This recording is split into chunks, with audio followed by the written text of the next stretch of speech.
নমস্কার বন্ধুরা, আপনারা তো অনেকভাবে নাস্তা তৈরি করে খেয়েছেন। একবার বলবো মিক্সি জারে কাঁচা ডিম ও সামান্য কিছু হেলদি খাবার দিয়ে এই খাবারটা একবার তৈরি করে খেয়ে দেখুন। অনেক অনেক মজা করে খাবেন আর আপনার রোজ বানিয়ে খেতে ইচ্ছা করবে। আর বন্ধুরা, এই খাবারটা 1 থেকে 100 সবার খুবই পছন্দের খাবার হবে। আর এই খাবারটা বানাতে সময়ও বেশি লাগে না আর কোনো রকম কিন্তু মশলারও দরকার পড়ে না। তো দেখুন, খুব হেলদিভাবে কিন্তু এই খাবারটা তৈরি করা যায়। খুব সহজভাবে বন্ধুরা আজকে এই খাবারটা আপনাদের সঙ্গে শেয়ার করব। আশা করি আপনাদেরও ভালো লাগবে। ভালো লাগলে একটা লাইক দিয়ে পুরো রেসিপিটা দেখার জন্য একটু অনুরোধ করছি। তো দেখুন, এটা তৈরি করতে আমার একটা পুর লাগবে। তার জন্য আমি পেঁয়াজ কুচি, শসা কুচি, কাঁচা লঙ্কা কুচি, একটু টমেটো কেচাপ দিয়ে সুন্দর করে মেখে নিলাম আগে।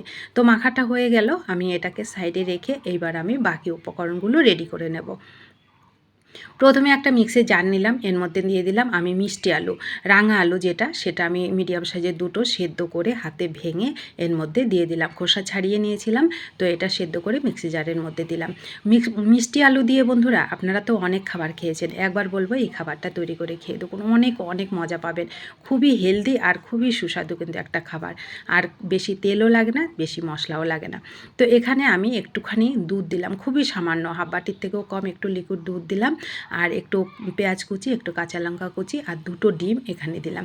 দিয়ে সুন্দর করে একটা স্মুথ ব্যাটার রেডি করে নিলাম। ব্যাটারটা দেখুন একটু ঘন হয়েছে, তো এখানে একটু আমার জল লাগবে, তার জন্য মিক্সি জারটা ধুয়ে একটুখানি জল এখানে দিয়ে দিলাম। এখানে আপনারা জলের পরিবর্তে আরও একটু কিন্তু লিকুইড দুধেরও ব্যবহার করতে পারেন। তো আমি আর দুধটা দিলাম না, একটুখানি জল দিয়ে সুন্দর করে থকথকে করে এই ব্যাটারটাকে রেডি করে নিলাম। খুব সহজে বন্ধুরা এই খাবারটা তৈরি করা হয় আর খেতে কিন্তু দারুণ লাগে। এই গরমে বলবো একবার এইভাবে হেলদিভাবে খাবারটা তৈরি করে খেয়ে দেখুন, অনেক মজা করে খেতে পারবেন। তো দেখুন, থকথকে করে ব্যাটারটা রেডি করেছি। এখানে আমি এখন একটু কারি পাতা কুচি দিলাম, আপনারা ধনে পাতা কুচি দিতে পারেন, একটু গাজর গ্রেট করে দিলাম, পরিমাণ মতো লবণ আর একটু কালারের জন্য একটু হলুদ দিলাম। আর মশলা হিসাবে শুধু একটু ভাজা মশলা ব্যবহার করলাম, হাফ চামচ মতন, যেটুকু না দিলে নয় তাই। আপনারা চাইলে কিন্তু আরও মশলা ব্যবহার করতে পারেন। আমি খুবই হেলদিভাবে তৈরি করছি বলে আমি এখানে আর বেশি মশলার ব্যবহার করলাম না। সুন্দর করে এটাকে আমি মেখে নেব। তো এটা আমি মিনিট খানিক একটু ভালো করে মেখে নিলেই মাখাটা হয়ে যাবে। তো দেখুন, মিনিট খানিক ভালো করে এটাকে সুন্দর করে মেখে নিলাম। মাখাটা আমার রেডি হয়ে গেল। এইবার এগুলোকে আমি তৈরি করব একটা তাওয়াতে। আপনারা প্যানেও তৈরি করতে পারেন। আমি গ্যাসটাকে অন করে তাওয়াটাকে ভালো করে গরম করে তারপরে এখানে হাফ চামচ মতন তেল দিলাম। খুন্তি দিয়ে একটু তেলটাকে ছড়িয়ে দিলাম।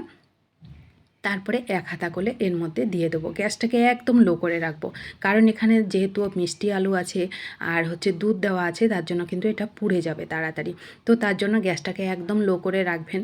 তো বন্ধুরা, এখানে আরও একটা কথা, আমি এখানে কিন্তু কোনো রকম আটা, ময়দা, চালের গুঁড়ো কিংবা সুজি কিছুই ব্যবহার করিনি, যেহেতু আমি এটা নরমভাবে তৈরি করব তার জন্য।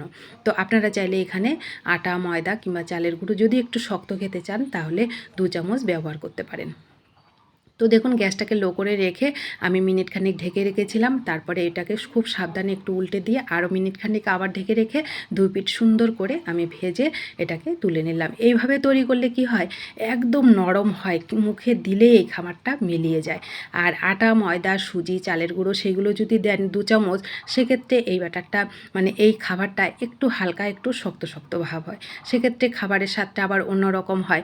যেটা আপনাদের পছন্দের আপনারা সেটাই তৈরি করতে পারেন, সবগুলোই কিন্তু খেতে ভালো লাগে। কিন্তু আমি যেভাবে তৈরি করেছি এইভাবে হচ্ছে একদম মুখে দিলেই মিলিয়ে যাবে, একদম নরম তুলতুলে। কিন্তু দেখুন, আপনারা তৈরি করার সময় বুঝতে পারছেন এটা কতটা নরম।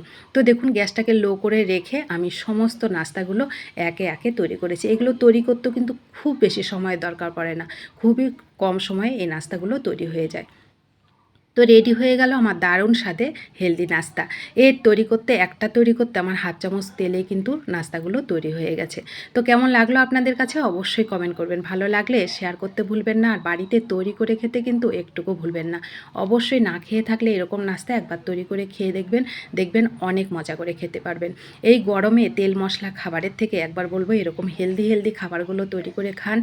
সময়ও কম লাগবে, আবার খেতেও অসম্ভব মজার লাগবে। খুব সহজে তৈরি করা আর খেতে অসম্ভব মজার। তো ভালো লাগলে শেয়ার করবেন, নতুন বন্ধু হলে চ্যানেলটা সাবস্ক্রাইব করে প্লিজ পাশে থাকবেন। যারা পাশে আছেন তাদেরকে আমার অসংখ্য অসংখ্য ধন্যবাদ ও ভালোবাসা। সকলে ভালো থাকুন, সুস্থ থাকুন, হেলদি থাকুন, এটাই ঠাকুরের কাছে কামনা করি। ধন্যবাদ সবাইকে রেসিপিটি শেষ পর্যন্ত দেখে আমার পাশে থাকার জন্য। আর রেসিপিটি ভালো লাগলে লাইক করতে কিন্তু ভুলবেন না। ধন্যবাদ।